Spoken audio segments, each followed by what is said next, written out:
With no breakthrough in truce talks, the Israeli Defense Forces struck at the Al-Shifa hospital on Saturday. They claim to have shot down over 170 gunmen. The Palestinian Health Office says at least 5 patients were also killed in the attack.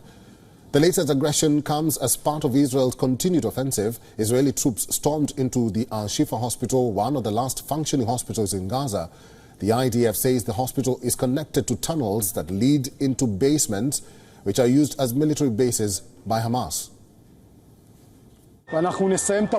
We are continuing with this operation. The leadership of the commanders is excellent.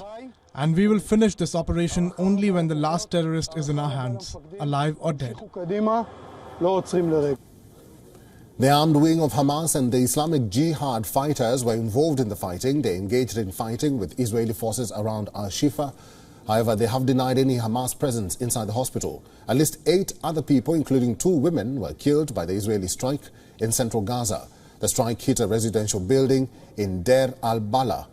The injured have been admitted to the Al-Aqsa hospital. This comes even as Israel was in line with moving civilians to safety before launching a ground offensive in Rafah.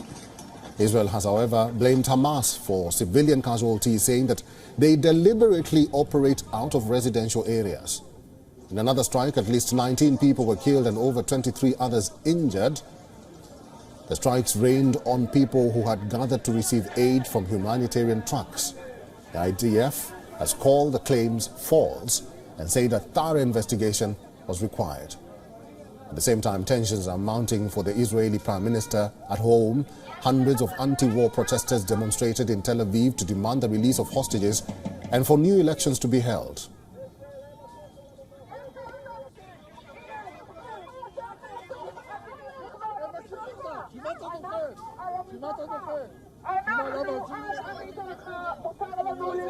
These visuals show families of hostages and protesters being pushed back by Israeli forces.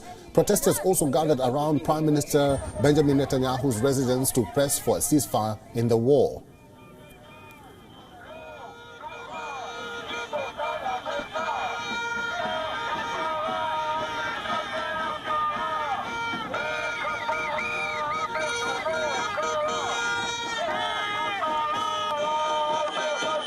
Our leadership is isolating Israel from its peers, from its other countries who are as liberal, as democratic as we used to be, in order for them to stay in power, and consequences be them. They don't care about our well-being. They don't care about us. They don't care about us here. They don't care about our hostages in Gaza. Separately, Qatar hosted truce talks on Saturday. The United States has presented a bridging proposal for the release of hostages. The deal speaks of a specific number of hostages to be released for every Palestinian prisoner released by Israel.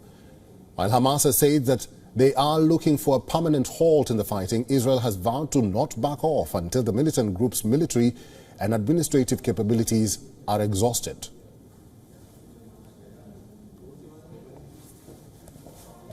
For all the latest news, download the WION app and subscribe to our YouTube channel.